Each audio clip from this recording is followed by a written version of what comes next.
धन्यवाद। आज हमारे जितने कार्यक्रम हुए हैं, जसवंत जी ने हमारी अगुवाई करी एक तरह से, और हर जगह उन्होंने मंच संचालन भी किया और सभा को दोनों को बांध के रखा है।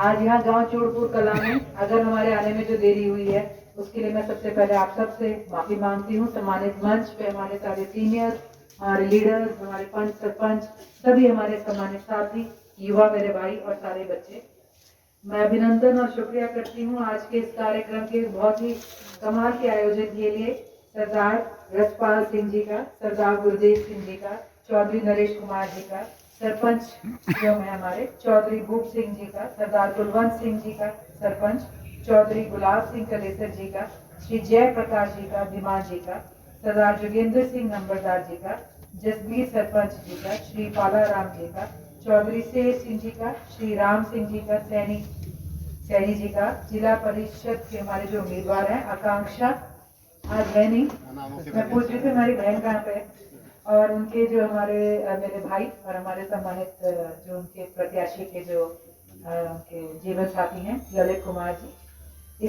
और इस्लाम के श्री ऋषि पाल जी, गुरमीत जी, गुलाबगढ़ के लाला मदन लाल जी, सभी, मैं किसी का भी नाम लेने में चूक रही हूँ तो उसके लिए मैं बहुत बहुत माफी मांगूंगी।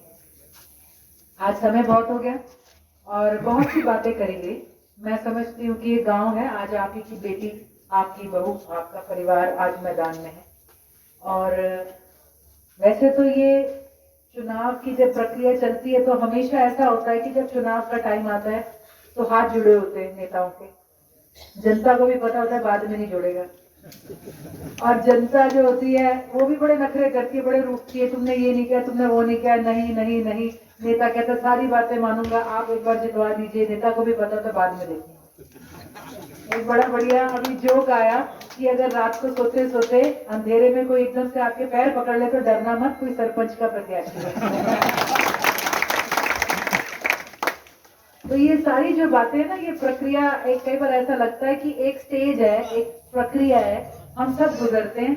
आपको भी पता है कुछ नहीं बदलना, मुझे भी पता है कुछ नहीं बदलना, और 70-75 साल आजादी के बाद कुछ ऐसा ही चल रहा था जब आम आदमी पार्टी 2014 में मैदान में आई, और सबको पता था बाहर से आंदोलन करना, बड़े बड़े ख्याल और सपने रखना और व्यवस्था परिवर्तन की बातें करना, ये कुछ नहीं होता। इसीलिए बड़े कॉन्फिडेंस के साथ केजरीवाल जी और टीम को एक चैलेंज फेंक दिया था सबने कि मैदान में उतरो, गंदगी यहाँ साफ करके दिखाओ। ये लोग उतरे, पूर्ण बहुमत नहीं आई, काफी सीटें आ गई, तो कांग्रेस भी उस टाइम बड़ी कॉन्फिडेंट थी ये मरेंगे आगे चलते। उन्होंने कहा नहीं नहीं नहीं, तुम ही आगे चलो, तुम ही को हम समर्थन देते हैं। उन्होंने सोचा कि गद्दी में बैठेंगे और अपने आप भस्म हो जाएंगे। शायद वो सबसे बड़ा गलती का दिन था। कांग्रेस आज भी मुड़ के उस दिन को देखती होगी कि हमने ऐसा क्यों किया। ये पार्टी ना तो अपने पद से हटी, ना अपनी नीति से हटी। आज 8-9 साल बाद देश की जो कहेंगे एक दानवीय विकराल रूप की पार्टी है भाजपा, हाथ पैर कहते ना हैमर एंड टॉन्ग्स, सारे अस्त्र शस्त्र लेके इस एक पार्टी के पीछे पड़ी है। जिस इनके मंत्री ने, सत्येंद्र जैन जी ने दिल्ली की स्वास्थ्य व्यवस्था का मॉडल बनाया और लागू किया, उसको 4 महीने बिना FIR, बिना शिकायत, बिना प्रूफ, बिना कागज, बिना जब कोर्ट में जवाब दिए जेल में रखा। ईडी के अंदर कर सकते हो। फिर मनीष सिसोदिया जी के पीछे पड़ गए, वो मंत्री जिसने शिक्षा का वो मॉडल दुनिया में पेश किया। न्यूयॉर्क टाइम्स, न्यूयॉर्क अमेरिका का जो पेपर है, वो ऐसा पेपर है कि उसमें शायद मोदी जी का सपना है कि एक दिन मेरी खबर छपे।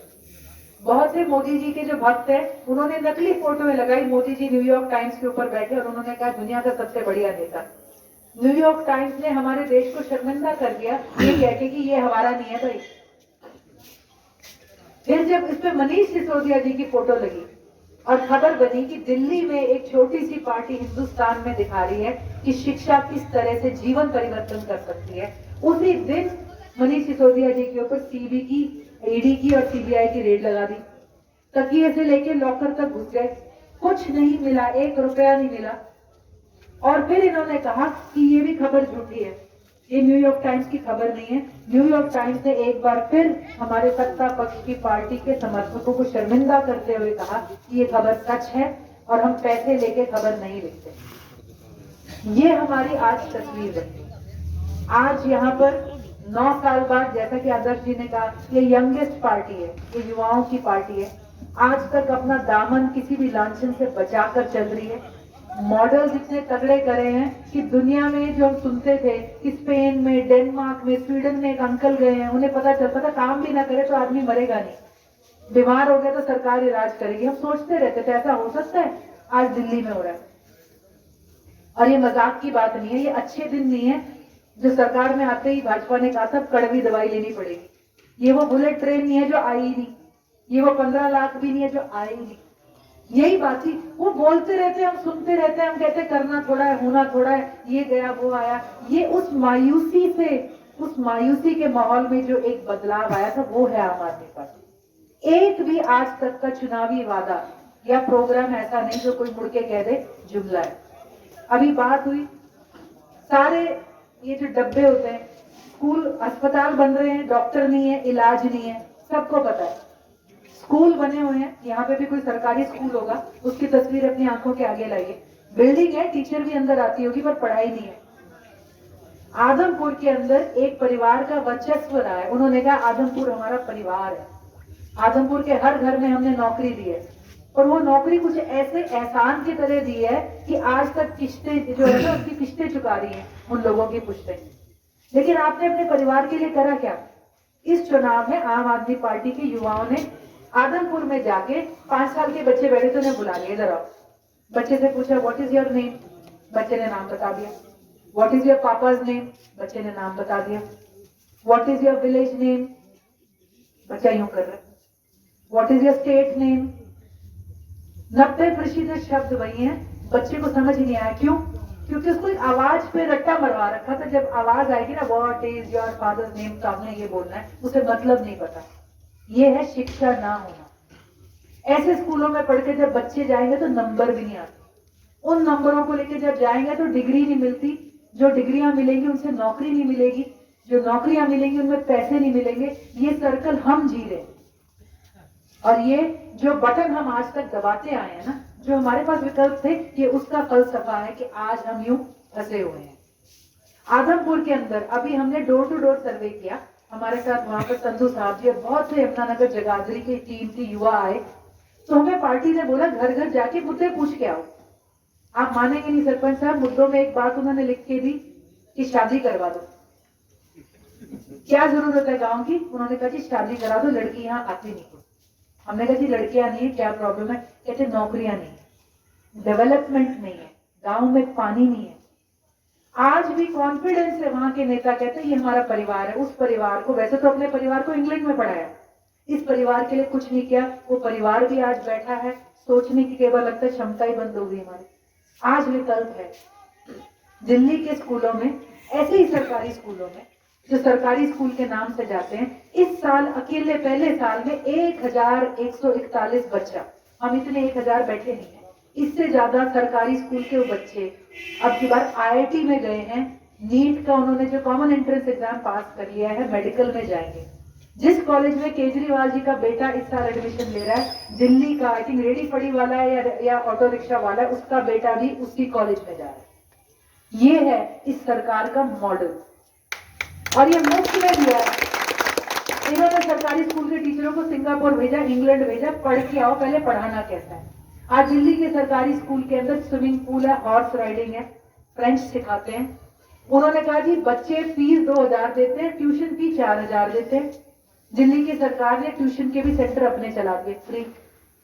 बच्चे IIT में चले गए, पढ़ेंगे कैसे? उन्होंने कहा कोई बात नहीं, लोन हम देंगे, डोंट वरी। स्कूल के बच्चों को, 10वीं वालों को, 11वीं वालों को बिजनेस ब्लास्टर प्रोग्राम में एक छोटा सा प्रोग्राम करा। बच्चों ने 1 साल के अंदर 2-2 हजार रुपए में से 8-8, 2-2, 3-3 लाख कमा लिए। 52 बिजनेसमैन ने आगे दिल्ली के सरकारी स्कूल के बच्चों के प्रोग्रामों में इन्वेस्ट किया है। वो बच्चे कह रहे हैं हमें नौकरी थोड़ा चाहिए, हम नौकरी देंगे। आज दिल्ली के सरकारी स्कूल के बच्चे का कॉन्फिडेंस, इंग्लिश और उसकी सोच इतनी हो गई है कि 4.5 लाख प्राइवेट स्कूल का बच्चा धक्का मार के अंदर घुसा है कि हमें सरकारी स्कूल में पढ़ना है। ये सरकार आज आपके प्रदेश में, आपके गांव में दस्तक दे रही है। आप पे कि दरवाजा खोलना है कि नहीं खोलना। रही बात हेल्थ फैसिलिटी की, हमारे एक साथी हैं 4 बेटियां थी, बड़ी जिम्मेवारी से प्यार से पाली। एक्सीडेंट हो गया, मुलाना में प्राइवेट अस्पतालों में यहाँ वहां 2-2.5 महीने आईसीयू में रहे। खर्चा आप अपने आप ऐड कर लो कितना हो गया होगा। बहुत हमारे दुख का दिन था, वो अपनी जिंदगी की लड़ाई हार गए। लेकिन उससे भी बड़े दुख की बात है, पीछे जो बीवी और बच्चियां बची हैं, आज उनकी क्या लड़ाई है, हमारे को पूछने की भी हिम्मत नहीं होती। पूछ के क्या करेंगे, या तो देखते हो कुछ मदद। आज हमारे भी वो हालात नहीं है। यही एक्सीडेंट 200 किलोमीटर दूर होता, जो बंदा अस्पताल ले गया था उसको 2000 रुपए देते, फरिश्ते का सर्टिफिकेट देते, जैसे जाओ। 1 रुपया हो या 1 करोड़ दिल्ली सरकार खर्च करती है। और ये मॉडल आज से नहीं सालों से चल रहा है, और किसी भी प्राइवेट अस्पताल ने ये नहीं कहा कि हमें नुकसान हो गया हम छोड़ के जा रहे हैं, सब पार्टिसिपेट करें। जो एक बात करी आदर्श पाल जी ने उधार की, हमारी स्टेट में 2014 में से भाजपा आई थी, 60,000 करोड़ का उधार था, आज 2.5 लाख करोड़ का उधार है। ये हम ही को चुकाना है, हमारा टैक्स बढ़ता चला जाएगा। लेकिन वो पार्टी आज भी आपके बीच में आके बेच जाएगी किसी तरह से कि हम बहुत बढ़िया कर रहे हैं, और अगर आप खरीद लेंगे तो हमारे बच्चों का हाल जो होता है वो हमारी मर्जी है। आज आप बता दो, आपका बच्चा जहां पढ़ रहा है 5 साल बाद जब वो 12वीं में पास करेगा, इसी व्यवस्था में रहा तो कुछ बदलेगा? और आज आप बटन दबा दो, जो जनरेशन 5-6 साल बाद बेहतर स्कूलों में से निकलेगी उनकी शक्ल बदलनी शुरू होगी। 10 साल बाद आईआईटी और इन सारे कॉलेजेस में हमारे बच्चे जा रहे होंगे। हमारे बच्चों को शहर छोड़ के, गांव छोड़ के, जमीन बेच के बाहर नहीं जाना पड़ेगा। और ये सच्चाई है। पढ़ लिए फिर उसके बाद नौकरी पे आ जाओ। आज कितने युवा यहाँ खड़े हैं, आपको पता होना चाहिए। बेरोजगारी में हरियाणा नंबर 1 है। कुछ महीने पहले हम 26% बेरोजगार थे, 100 में से 26 बेरोजगार। अभी 36% का आंकड़ा आया था। सबसे खतरनाक आंकड़ा है कि 20 से 25 साल का जो युवा है, मतलब जो अब पहली नौकरी लेगा, पिछले साल निकला है, इस साल निकला है, आपका बेटा अगली साल कोई ग्रेजुएशन करके आएगा, उसमें 85% युवा बेरोजगार है। 100 में से 85 को हरियाणा में नौकरी नहीं। फिर हम कहें कि बेटे उदास क्यों हैं, बेटे परेशान क्यों हैं, बेटे बाहर क्यों जा रहे हैं, गलत आदतों में क्यों पड़ रहे हैं, शादियां क्यों नहीं हो रही हैं। ये हमने जो बटन दबाते आ रहे हैं ना, ये उसका फलसफा। वही कहते हैं ना, भी सवारी अपने बच्चों के लिए खुद जिम्मेवार है। हमें सोचना पड़ेगा, झूठ नहीं है, बिल्कुल सॉलिड विकल्प है। हमने मौका देना है। पंजाब ने दिया है। आदमपुर में लोग हमें कहते कि ये चुनाव तो अभी हम कुछ नहीं कहते, 24 में मांगने भी मत आइए, 24 में तुम्हें वोट देंगे। आदमपुर में डोर टू डोर में आम आदमी ये बोल रहे हैं। हमारा एक चुनाव है, बिजली मुफ्त है। मैं बताती हूँ, मैं मेरे को हैरानगी हुई, क्योंकि कई बातें आपको छूती तब है जब आपकी जिंदगी में होती है। मेरी एक कजन पढ़ा रही थी करनाल में आइलेट्स, उसने कहा मैं जीरकपुर शिफ्ट कर रही हूँ। जीरकपुर शिफ्ट किया, मैंने खुशी में पूछा घर कैसा है, कहती बिजली का बिल 0। उसने जब यूं बोला तो मुझे भी महसूस हुआ, वो 2000 पे कर दे, वो 6000 पे कर दे। लेकिन ये हो रहा है आज पंजाब के अंदर, जैसा कि बताया, ओल्ड पेंशन स्कीम, कर्मचारियों की पुरानी पेंशन स्कीम इस सरकार ने लागू कर दी। आज वहां पे मोहल्ला क्लिनिक खुल रहे हैं, स्कूलों की शक्ल बदलने लग गई है। और नौकरी की रही बात, दिल्ली सरकार ने जो युवाओं के लिए कहा है, पहली बार देश में एक बजट आया है, रोजगार बजट सरकार ने पेश किया है। हम 20 लाख नौकरियां अगले 5 साल में पैदा करेंगे। इसमें से कौन सी किस डिपार्टमेंट से आएगी, उस डिपार्टमेंट को फाइल दे दी है कि हम नौकरी की नोटिफिकेशन इतने महीने में निकालेंगे, तेरे ये काम पूरे होने चाहिए, नहीं हुए तो उस टाइम बताना। ये हमारे युवाओं को चाहिए।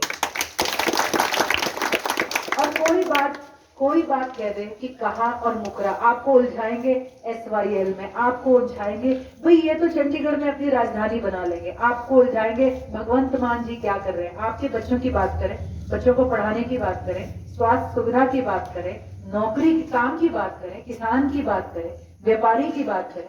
आज लुधियाना में हमारे कितने साथी हैं, वो बताते कितनी फैक्ट्रियां चलती थी, हर हफ्ते यहाँ पे कोई ना कोई बैठा रहता था रेड मारने के लिए।